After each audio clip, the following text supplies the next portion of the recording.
Bonjour, j'espère que vous allez bien. Aujourd'hui, on se retrouve dans un nouvel épisode où on répond aux questions qu'un chrétien, une chrétienne se pose au quotidien, des questions qu'on a déjà eu à se poser. Donc, on espère que vous allez bien et bienvenue. Tout ce qu'on dit, ce n'est pas basé sur la parole de Dieu. Si c'est pas un verset, c'est contestable. Prenez ce que vous voulez, analysez, et ce qui n'est pas bon, ne prenez pas. Aujourd'hui, nous allons parler de nos rapports aux autres selon la Bible. Comment savoir si mon entourage me rapproche vraiment de Dieu? Pour moi, il faut se poser des questions. Est-ce que quand je suis avec mon entourage, j'ai besoin de diluer l'évangile? Est-ce que j'ai besoin de diluer ma façon d'être? On parle de quoi en fait? On est entouré par quoi? La parole de Dieu dit dans le livre de Proverbes 13, verset 20. Celui qui fréquente les sages devient sage, mais celui qui se plaît avec les insensés se trouve mal.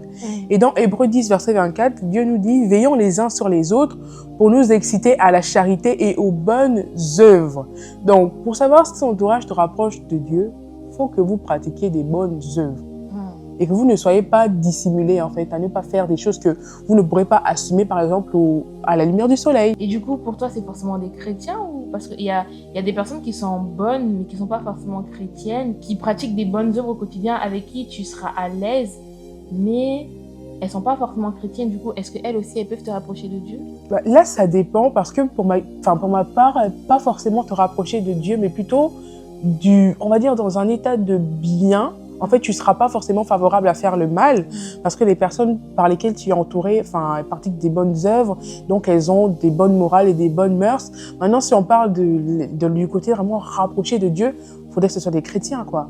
Mais si on parle de la partie bonnes mœurs, bonnes œuvres, ça peut ne pas forcément être des chrétiens parce qu'on n'est pas environné que de chrétiens. Et toi, tu en penses quoi?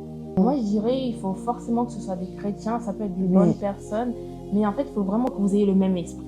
Le même esprit, c'est-à-dire le Saint-Esprit, parce que ça peut être des bonnes personnes, une fois de plus, comme tu le disais, mais c'est pas forcément c'est ça. Donc, vous n'allez pas forcément avoir des sujets qui vont faire grandir ton esprit. Il faut vraiment que ce soit des personnes qui, quand tu te sens mal, vont t'amener à prier, qui, lorsque tu vas présenter une situation, par exemple, cette personne, elle va te donner un verset, une parole de connaissance dont tu avais vraiment besoin. En fait, même toi, tu t'en rendais pas compte. Mais vraiment, pour moi, comment savoir que mon entourage me rapproche de Dieu, c'est vraiment si quand je suis avec eux, j'ai envie de prier, quand je suis avec eux, je passe des moments d'exhortation. De qualité, on va dire. Et quand je suis pas bien, je sais que il va m'apporter une parole, non pas selon la parole des hommes, non pas une parole de motivation, mais une parole qui sera poussée par l'esprit. Parce qu'une fois de plus, la Bible dit que la foi vient de ce qu'on entend et ce qu'on entend vient de la parole de Dieu. Donc, quand je suis avec toi, qu'est-ce que tu vas me dire? Est-ce que de notre rencontre, ma foi va sortir plus grande? Est-ce que de notre rencontre, je serai fortifiée? Est-ce que tu pourras donner une parole qui va nourrir mon âme, qui va nourrir mon esprit? Pour moi, c'est vraiment ça qui va faire la différence entre un entourage sain, un entourage qui te rapproche de Dieu et un entourage lambda. Pour moi, c'est pour ça que je dis, en fait, quand vous vous retrouvez, qu'est-ce que vous cultivez au milieu de vous, en fait? Est-ce que vous êtes dissimulé? Est-ce que tu fais semblant? Caches ta foi? C'est ça. Oui. Est-ce que quand tu es là, tu te dis, mais est-ce que si je dis ça, on va dire que non, tu es TTS, tu es trop chrétien, tu vois? À la longue, après, ça devient aussi un facteur pour toi où, en fait, tu es obligé de faire l'hypocrite. Parce que si tu fais ta vraie nature, du coup, on va dire, ouais, mais vas-y, t'abuses, tout le temps, c'est toi. Comment ça t'appelait? Oui, maman pasto, papa pasto. Parce qu'en fait, justement, il y a cette différence maintenant. Et en fait, il faut soit transformer ton entourage actuel au point où le fait de te comporter comme ça ne soit plus un problème, ou tout simplement changer d'environnement pour que, justement, quand tu puisses te comporter de cette manière-là, en fait, que ce soit normal et pas qu'on dise « Ah, maman, pas chaud », parce que, non, c'est ça la norme. Soit tu es chaud, soit tu es froid, mais en fait, si tu es tiède, tu es vomi, quoi. Voilà. Suis-je capable de pardonner même quand c'est difficile? Est-ce qu'on est obligé de pardonner? Oui. Faut pardonner. Tu as quelque chose à dire? Tu as quelque chose à dire, Esther? Ah, il y a quoi? Moi, je dis que humainement, le pardon, c'est pas chose aisée. Croyez-moi que là, je veux pas dire que c'est pas l'Esprit de Dieu qui parle en moi, c'est moi-même. Ce n'est que moi. Parce que, dis-toi qu'avant, tellement j'étais dans le mal, j'avais un carnet de rancune. En fait, ça alimentait ma rancune. Dans ce carnet, je notais ce qu'on me faisait, c'est-à-dire je mets ton nom, ce que tu m'as fait. Si je suis venue te dire ou pas. Et si tu as reçu et tu t'es excusé ou pas. Si tu as reçu et tu t'es excusé, je barre ton nom. Si tu as reçu et tu ne t'es pas excusé, je vais te rendre. Et tu vois à quel point le mal est profond. Et c'est comme ça que j'ai évolué pendant des années. Et maintenant, je me rends compte que, en fait, ça ne sert à rien. Pendant que tu parlais, m'est revenue en fait une fille qui était en train de témoigner et qui faisait le partage d'un de ses songes. Et en fait, elle disait qu'elle avait fait un songe où elle était dans un bar avec une amie à elle et elles étaient en train de subir une injustice. Une injustice. Et en fait, le barman est venu vers elle et tout et a commencé à la frapper, à frapper son amie. Et elle s'est énervée. Elle a dit, mais en fait, pourquoi tu frappes mon amie? Et elle aussi, elle a commencé à frapper. Oui. Et commencé à frapper, a commencé à frapper. Et en fait, le barman a souri. Mais en fait, dans le songe, subitement, le barman s'est transformé en créature. Et le barman a souri. Il a dit, ah, tu t'énerves. mis en Et colère. il a commencé à la frapper encore plus jusqu'à ce qu'elle décède dans le songe et se réveille. Et en fait, quand elle s'est réveillée, elle a eu la révélation. Parce que vous savez, il y a des songes comme ça, quand Dieu te montre vraiment, tu n'as même pas besoin qu'on t'explique. L'interprétation. À l'interprétation directement. Et quand elle se réveille, elle a la révélation que, en fait, la colère, même si tu as raison à la base, te met dans une posture où le diable peut faire de toi ce qu'il veut. Exactement.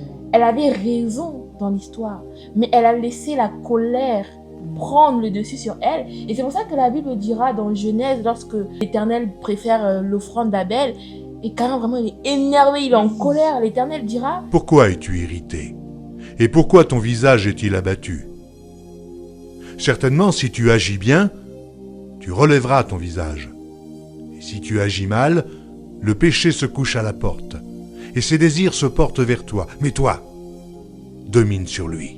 Tu vois? Donc vraiment, et quand elle a raconté ce songe, je me suis dit, mais oui, c'est vrai. C'est ça que la colère fait avec nous. La colère nous met à la merci de l'ennemi, et ça nous met dans un, comment dire, dans un tunnel sans fin où tu sais que, en fait, j'ai raison. En fait, parce que j'ai raison, ça alimente, et en fait, tu te détruis petit à petit, mais sans t'en rendre compte. Tu es en train de t'enchaîner toi-même dans une forme d'aliénation, et ce sera difficile pour toi d'en sortir. On a l'habitude de dire, hein, oh non, elle m'a mis hors de moi, elle m'a mis hors de moi. Mais est-ce qu'on se rend vraiment compte que quand quelqu'un est en colère, c'est que, en fait, ton bon sens, ça veut dire ton esprit, l'esprit bon que tu as en toi, quand on dit, quand tu dis, ça me met hors de moi, sors. Mais c'est quel esprit qui t'a dit maintenant pour agir comme ça? C'est un esprit qui veut que tu casses tout. C'est ça. Il faut prendre conscience tout simplement, moi je dirais, des réalités spirituelles qui nous entourent. Ça va prendre du recul et de se dire, en fait, ok, d'accord, là la personne m'a blessée, mais en fait, c'est les gens blessés qui donnent des autres personnes blessées, en fait. Et ça, c'est... ça, c'est l'esprit de Dieu qui fait le travail en toi. Ok, d'accord, elle m'a blessée, mais je mets mes émotions de côté et je me dis, en fait, qu'est-ce qui l'a poussé à agir comme ça? En fait, avec un peu de recul, moi, je me suis rendu compte que ça m'arrivait de mal réagir, tu vois, d'être une bonne personne, mais de faire du mal aux autres.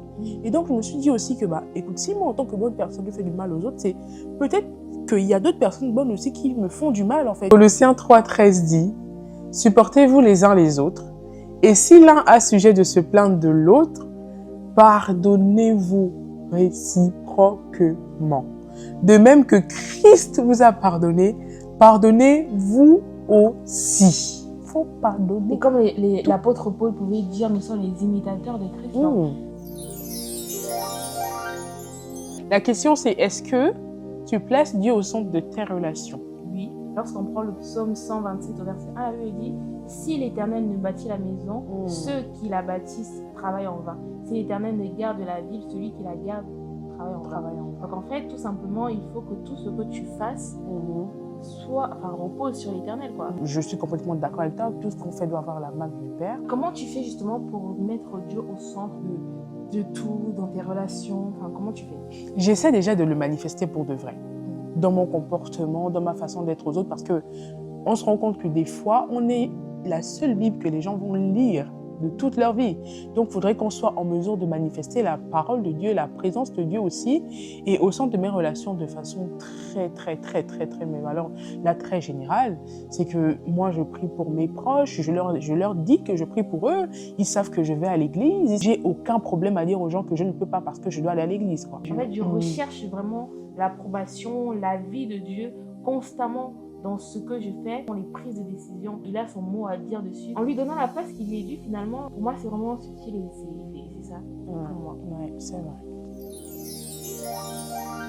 Comment savoir que tu es une bonne influence pour les autres? Comment ceux qui s'approchent de toi te voient? Parce que la Bible dit que vous êtes le sel et la lumière du monde. Donc, il faut qu'on soit des bonnes influences pour les autres, qui puissent dire, en fait, on a envie de venir avec vous. Il y a quelque chose de différent en vous.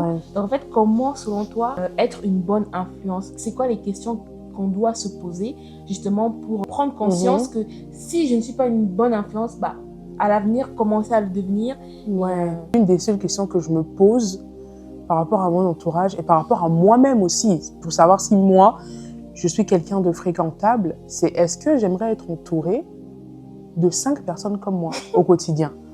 Il y a des domaines où je me dis oui, il y a des domaines où je me dis c'est pas possible. Et je sais que là, c'est par exemple un côté à améliorer. Savoir écouter aussi ce que les autres disent. Je trouve que parfois, c'est les aussi retours. bien, c'est ça. Parfois, c'est aussi bien de pouvoir prendre du recul et interroger notre entourage pour savoir, en fait, tu penses quoi de moi sur cet aspect? Tu penses quoi? Il y a des gens qui sont autosuffisants. Ils vont se dire, ils vont se poser la question que tu t'es posée, est-ce que j'aurais besoin? Ils vont dire oui. Même s'ils voient qu'il y a un problème et tout, ils vont dire que oui, ils aimeraient bien. C'est pour ça que l'esprit de discernement, selon moi, est important pour savoir discerner quand les gens viennent dans ma présence, comment ils en sortent. En fait, prendre conscience de l'impact qu'on a les uns vis-à-vis des autres. Exactement. La Bible, une fois de plus, c'est le manuel, c'est le livre sur lequel on s'appuie pour vivre au quotidien ce que tu vis aujourd'hui. Forcément, une personne l'a déjà vécu auparavant et Dieu l'avait prévu, il avait préparé. La Bible dit que c'est pour accomplir les œuvres qu'il a préparées d'avance. Donc en fait, il n'y a rien de nouveau sous le soleil. Donc savoir aussi mettre son comportement face à la parole de Dieu, qu'est-ce que la Bible dit vis-à-vis de ce comportement que j'ai? Ok, là, dans ce genre de situation, c'est comme ça que j'ai tendance à réagir, mais en fait, qu'est-ce que la Bible en pense? Qu'est-ce que Dieu dit? Et non, pour moi, c'est vraiment un mélange de ces 3 aspects. Être attentif à ce que les autres disent, faire une introspection sur soi-même, comme Esther le disait, vraiment savoir observer, savoir discerner et savoir vraiment prendre les remarques pour en faire quelque chose. En fait, sortir quelque chose de positif de ça et vraiment faire face à la parole de Dieu. Qu'est-ce que la Bible dit sur ma vie? Qu'est-ce que Dieu dit sur la situation? Et de tout ça, travailler. Parce que parfois, Dieu va te dire, voilà, là, c'est important de savoir, mais il faut qu'il y ait des résultats après. Si tu sais, mais que tu décides de ne rien faire de ça, bon, c'est un peu vain. Ça sert à rien, quoi. Tu connais, maintenant tu as l'information, tu n'as rien fait. Voilà. Donc tu as décidé de ne rien faire. Donc voilà, donc tu n'es pas une bonne influence. Et tu es tiède. Non, et tu es froid. Voilà. Parce que tu as décidé de ne pas faire une... Mais non, tiède, parce que tu as quand même pris les retours. Tu as rien fait avec. Mais justement, il est tiède. Ça, c'est le côté un peu chaud. Il est froid. Voilà. Il n'y a rien. Mais franchement, il faut désirer des bonnes compagnies, même si ce n'est pas évident, quoi. Tu vois que tu es une bonne influence, du coup? Je t'ai dit que ça dépendait du domaine.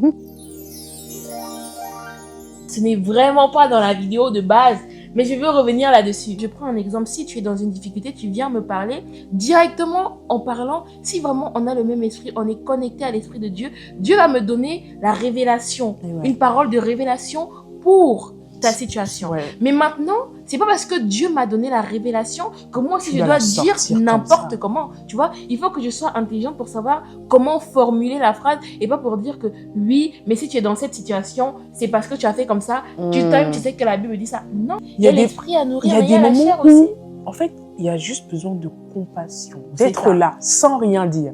Le conseil peut venir après. La parole de connaissance aussi peut venir après. On ne dit pas qu'il ne faut pas dire. Il faut savoir discerner les moments et se dire que là, elle doit recevoir cette parole ou là, elle a juste besoin de calme, d'être écoutée, d'avoir quelqu'un. Même si tu ne dis rien. C'est très important. Hein. Faut pas qu'on mette de côté l'intelligence émotionnelle dans les rapports aux autres. Voilà, l'intelligence émotionnelle. Toi, tu as des visas à faire à quelqu'un. Non, mais c'est très important. En effet, je suis très d'accord. Voilà. C'est une qualité. C'est pour ça que je disais que l'aspect discerner être à l'écoute des autres est important. La Bible, elle est là, ok, d'accord, mais ne l'utilisons pas à tort et à travers. Voilà. C'est de l'intelligence, hein, et ça se travaille. Juste là, la personne elle a besoin de ma compagnie, donc je ne vais rien dire pour l'instant, mais plus tard, faut qu'on en dise. Voilà. Plus tard, je vais toucher un mot là-dessus. Parce que parfois, tu vas dire que oui, mais tu as fortifié la personne avec la parole de Dieu. Sauf que tu l'as mais en fait, détruite, voilà.